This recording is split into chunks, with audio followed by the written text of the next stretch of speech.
तारा रानी की कथा। राजा स्पर्श माँ भगवती के पुजारी थे और रात दिन महामाई की पूजा किया करते थे।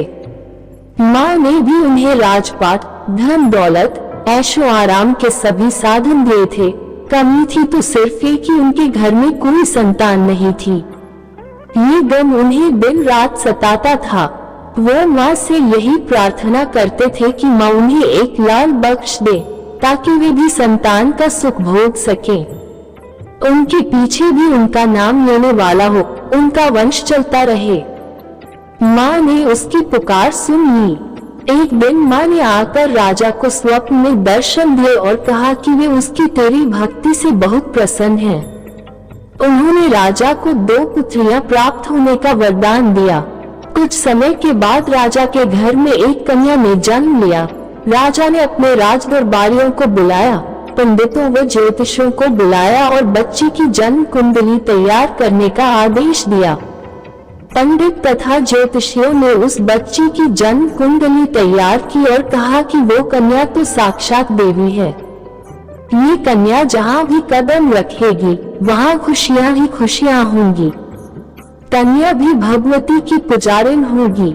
उस कन्या का नाम तारा रखा गया। थोड़े समय बाद राजा के घर वरदान के अनुसार एक और कन्या ने जन्म लिया।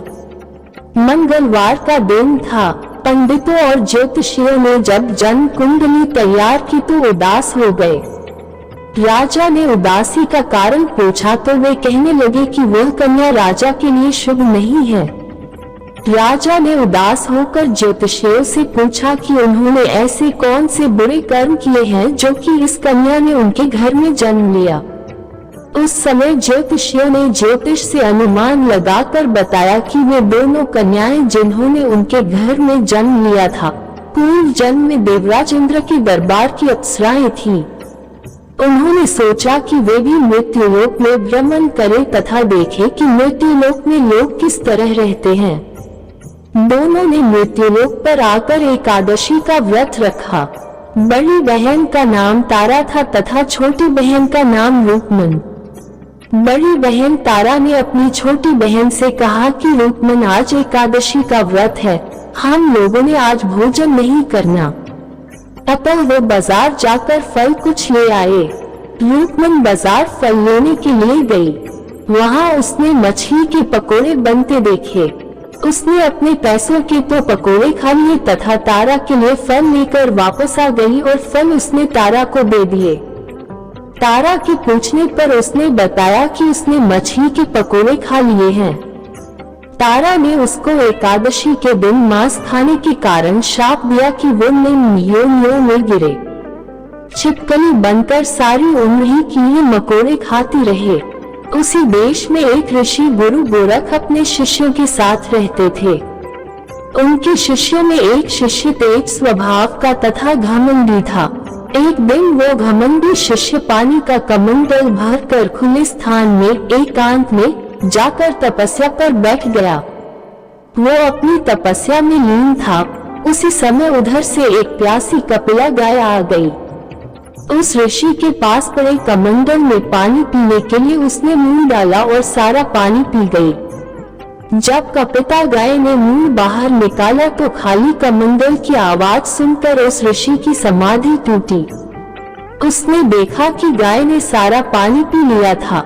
ऋषि ने गुस्से में आ उस कपिला गाय को बहुत बुरी तरह चिमटे से मारा, जिससे वह गाय लहूलुहान हो गई। ये खबर गुरु गोरख को मिली तो उन्होंने कपिला गाय की हालत देखी। उन्होंने अपने उस शिष्य को बहुत बुरा भला कहा और उसी वक्त आश्रम से निकाल दिया। गुरु गोरख ने गौ माता पर किए गए पाप से छुटकारा पाने के लिए कुछ समय बाद एक यज्ञ रचाया। इस यज्ञ का पता उस शिष्य को भी चल गया जिसने कपिला गाय को मारा था। उसने सोचा कि वह अपने अपमान का बदला जरूर लेगा। यज्ञ शुरू होने उस शिष्य ने एक पक्षी का रूप धारण किया और चोंच में सर्प लेकर भंडारे में फेंक दिया, जिसका किसी को पता न चला। वह छिपकली जो पिछले जन्म में तारा देवी की छोटी बहन थी तथा बहन के शाप को स्वीकार कर छिपकली बनी थी, सर्प का भंडारे में गिरना देख रही थी। उसे त्याग व परोपकार की शिक्षा अब तक याद थी। वह भंडारा होने तक घर की दीवार पर चिपकी समय की प्रतीक्षा करती रही। कई लोगों के प्राण बचाने हेतु उसने अपने प्राण न्योछावर कर लेने का मन ही मन निश्चय किया। जब खीर भंडारे में दी जाने वाली थी, बांटने वालों की आंखों के सामने ही वह छिपकली दीवार से कूदकर कढ़ाई में जा गिरी। लोग छिपकली को बुरा भला कहते हुए खीर की कढ़ाई को खाली करने लगे तो उन्होंने उसमें मरे हुए सांप को देखा। तब जाकर सबको मालूम हुआ कि छिपकली ने अपने प्राण देकर उन सबके प्राणों की रक्षा की थी। उपस्थित सभी सज्जनों और देवताओं ने उस छिपकली के लिए प्रार्थना की कि उसे सब योनियों में उत्तम मनुष्य जन्म प्राप्त हो तथा अंत में वह मोक्ष को प्राप्त करे। तीसरे जन्म में वह छिपकली राजा स्पर्श के घर कन्या के रूप में जन्मी। दूसरी बहन तारा देवी ने फिर मनुष्य जन्म लेकर तारामती नाम से अयोध्या के प्रतापी राजा हरिश्चंद्र के साथ विवाह किया। राजा स्पर्श ने ज्योतिषियों से कन्या की कुंडली बनवाई। ज्योतिषियों ने राजा को बताया कि कन्या आपके लिए हानिकारक सिद्ध होगी, शकुन ठीक नहीं है, अतः वे उसे मरवा दें। राजा बोले कि लड़की को मारने का पाप बहुत बड़ा है, वे उस पाप का भागी नहीं बन सकते। तब ज्योतिषियों ने विचार करके राय दी कि राजा उसे एक लकड़ी के संदूक में बंद करके ऊपर से सोना चांदी आदि जड़वा दे और फिर उस संदूक के भीतर लड़की को बंद करके नदी में प्रवाहित करवा दे। सोने चांदी से जड़ा हुआ संदूक अवश्य ही कोई लालच में आकर निकाल लेगा और राजा को कन्यावत का पाप भी नहीं लगेगा। ऐसा ही किया गया और नदी में बहता हुआ संदूक काशी के समीप एक भंगी को दिखाई दिया तो वह संदूक को नदी से बाहर निकाल लाया। उसने जब संदूक खोला तो सोने चांदी के अतिरिक्त अत्यंत रूपवान कन्या दिखाई दी। उस भंगी की कोई संतान नहीं थी। उसने अपनी पत्नी को वह कन्या लाकर दी तो पत्नी की प्रसन्नता का ठिकाना न रहा। उसने अपनी संतान के समान ही बच्ची को छाती से लगा लिया। भगवती की कृपा से उसके स्तनों में दूध उतर आया। पति पत्नी दोनों ने प्रेम से कन्या का नाम रूप को रख दिया। रूप को बड़ी हुई तो उसका विवाह हुआ। रूप को की सास महाराजा हरिश्चंद्र के घर सफाई आदि का काम करने जाया करती थी। एक दिन वह बीमार पड़ गई तो रूप को महाराजा हरिश्चंद्र के घर काम करने के लिए पहुंच गई। महाराज की पत्नी तारामती ने जब रूप को देखा तो वह अपने पूर्व जन्म के पुण्य से उसे पहचान गई। तारामती ने रूप से कहा कि वो उसके पास आकर बैठे।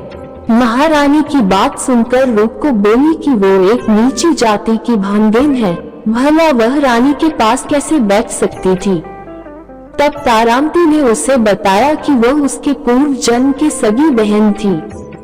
एकादशी का व्रत खंडित करने के कारण उसे छिपकली की योनि में जाना पड़ा। जो होना था वो तो हो चुका।